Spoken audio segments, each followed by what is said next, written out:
What's going on YouTube? It's your boy Dollar Mike back at it again with another video. Today's going to be a pretty quick video. I'm actually going to show you guys for the first time I think, or the first time in a long time, my M1 Finance portfolio. And I'm not sick, by the way, but I do sound a little weird. I don't know what's up with my voice right now. I don't know what's going on, but I'm not sick. I'm good. You know, I'm 100% straight. But yeah, we're going to talk about my M1 Finance portfolio. And I actually only have 5 different stocks. Yes, only 5 stocks in my M1 Finance portfolio to show you guys. I'll show you guys what basically my M1 Finance portfolio is. I'll tell you why I use it as what I'm using it for, because it's had plenty of different uses over the years of me having M1 Finance. So we'll get into all that in this video, and we'll just go over M1 Finance in general. Not a deep overlook unless you guys really want that, but overall, pretty quick video. I'm just going to talk about it, talk about the stocks I got in there, talk about the purpose of my M1 Finance portfolio, and that'll be about it for the video. So let's not waste any more time. Let's get into the video. Let's go.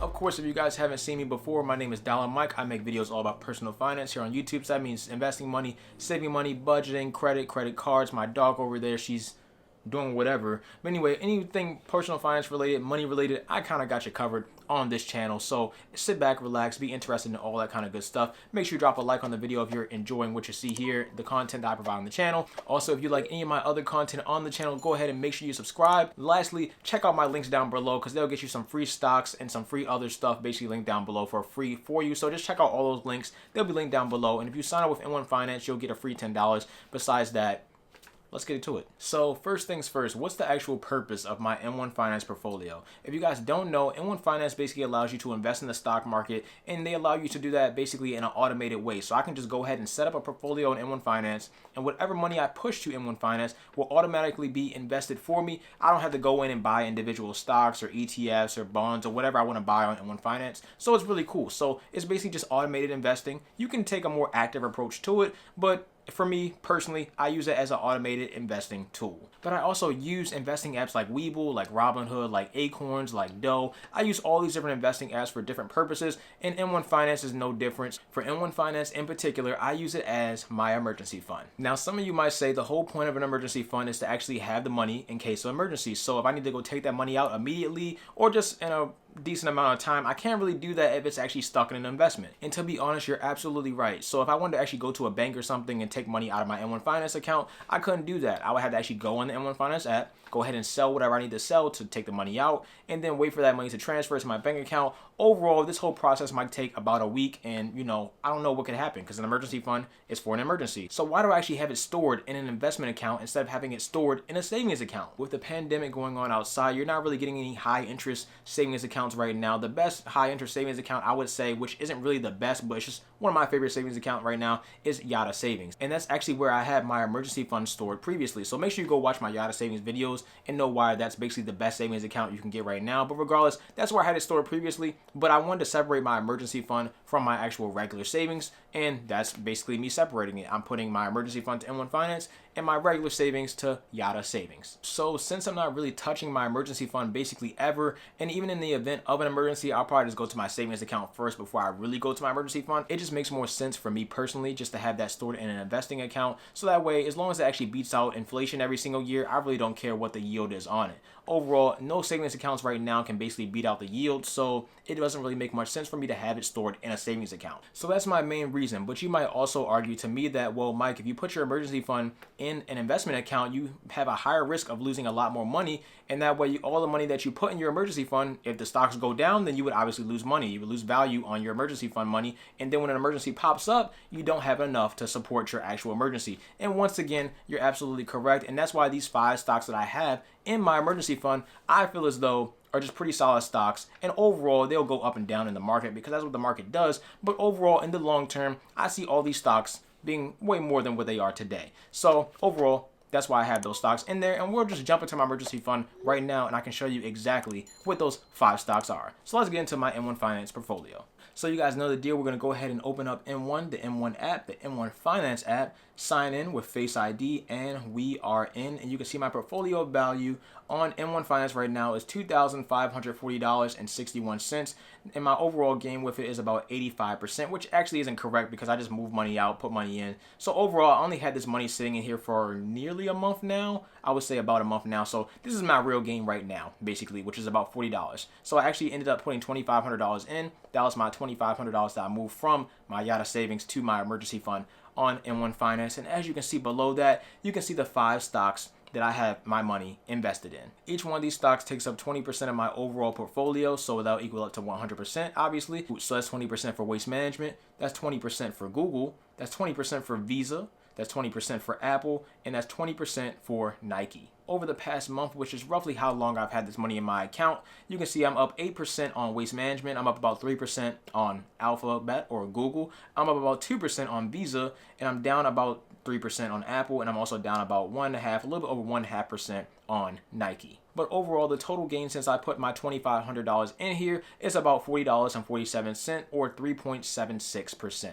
Overall, my mindset behind these 5 stocks is that these 5 stocks basically will never die. In Nike's case, it's a household brand name. Everybody knows what Nike is. Everybody wants to wear some Nike. They might already own some Nike. I'm not sure if you have Nike, but I'm pretty sure you do, and you might not even know you do. And if you don't have Nike, then you might have some competitors. Either way, everybody has some Nike, and that's my overall thing with it. If we go look at the lifetime chart for Nike, overall, it's only been going up, and I honestly believe that it'll continue to go up over the next 100 years. Nike is a brand that I feel as though will not die, and that's why it's one of my stocks on this list. The next one up on my portfolio is Apple. You guys already know how I feel about Apple. I love Apple as a brand. I love basically almost all of their products. I use almost all of their products, or at least try to. I have the Apple Watch. I got an Apple Mac Mini. Have the laptop. I have the phone. I mean, come on. And they make a whole bunch of different products that I don't even mention that still people love, people use. They have some of the best customer satisfaction in the industry. Overall, Apple will continue to make products and probably continue to be on top in the technology industry. They're also jumping into the car industry possibly in a couple years. So good stuff there. I don't see Apple going down anytime soon. I especially don't see them going out of business basically ever. So that's another reason it's number one, or another stock on my emergency fund list. Past Apple, we have Visa. When it comes to Visa, I mean, I don't know who really doesn't have a debit card or credit card that isn't basically registered with Visa or either MasterCard. You can choose either one. I personally like Visa because Visa actually is the bigger one. But my overall thought process with Visa is that Visa will be around forever because of the fact that they actually process all these transactions that you make on your debit card, your credit card, all these different purchases that millions of people make every single day is all processed through Visa, MasterCard, Discover, one of those. But Visa is the number one, and that's why it's going to keep a spot on here. And if you go look at the lifetime chart for Visa, Apple, or Nike, as I mentioned before, they're all continuously going up. I don't need insane growth with this portfolio at all. I just need growth that's always going to consistently go up in the long term. I don't need anything crazy. I'm not looking for a Tesla on here. I don't want a Tesla on here because I don't know when I'm going to use an emergency fund. If I need to use an emergency fund one day and Tesla's down $300 like it basically is now, then that's going to be a problem for me. But overall, these stocks, I feel as though, won't go down, or at least tremendously in the short term, and will always go up tremendously in the long term. Next up, we have Google. You guys know Google, another household name. Who doesn't use Google? Google search, I mean, you really don't have to say anything else past that, but I mean, Google search is Google. I mean, I don't know. I mean, are you using Bing? You know, I use Bing personally, actually. Well, I use Google and Bing, but funny enough, I actually do use Bing on my computer, on my actual computer, but on my desktop for my Mac or whatever, I actually use Google for most of my searches. Regardless, the way I personally see it, Google actually can't die. If anybody's actually close to taking down Google, it would be Amazon, and I don't know if Amazon was to ever make their own search engine, but if they did, or if they already have one, because I really don't know if they do. If they did, I mean, let's be real. Are we going to stop using Google? And that's just one thing that Google has. I'm just basing all this off my search engine. And besides the fact, I mean, I actually get paid for making some of these YouTube videos, or basically all of them now. And Google actually pays me because YouTube or Google owns YouTube. So to me, why not be invested in the person that actually pays me my money or pays me my checks? Because, you know, that makes a lot of sense. It's not a lot of money, but we'll talk about that in a separate video. And last on the list, and the top on the list right now, is Waste Management. I wouldn't say Waste Management is a household name, but they are number one in their industry. And the number two person, Republic Services, honestly isn't even that close, or the number two company isn't anywhere near what the number one of Waste Management is. As far as Waste Management, obviously they handle all the trash. You know, they take out all your trash when it comes to anything like that. It goes to landfills. They go sort through all the trash, the recycling, everything like that. Waste Management does. And by the way, I believe almost all these stocks pay a dividend. Not every single one of them do, but the dividends will just go back, get reinvested to make me even more money. Either way, all 5 of these stocks I see as long-term potential growth stocks, which overall they are, and I have no issue with them actually being my emergency fund because overall in the long term I know these stocks will go up. I don't even have to think about it. And on top of that, all the money that I actually deposit into my M1 Finance account will automatically get divided up across these 5 different stocks and end up making me more money. So I don't actually have to do anything. All I have to do is just transfer the money into this every single week or however I want to transfer it. In this particular case, the rules I have set up right now, $25 every single week will go into my emergency fund. So that means $5 every single week will go into each one of these stocks, end up making me more money in dividends, more money in possible growth in the long term. And then when I actually go and need the emergency fund, I'll just go and take the money out and use it as an emergency fund. Obviously, I have to pay taxes on this, and then maybe when the economy gets a little better, I'll take all this money out and move it back to a high interest savings account. But for the time being, this is the point of my M1 Finance portfolio.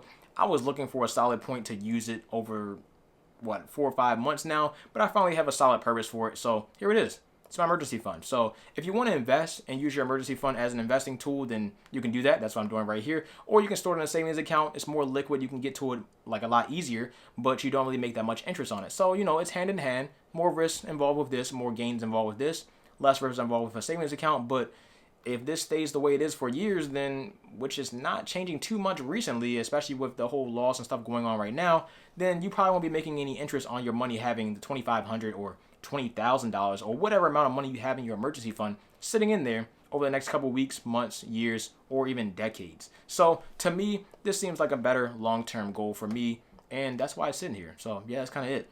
Overall, M1 Finance, great app. I love the app.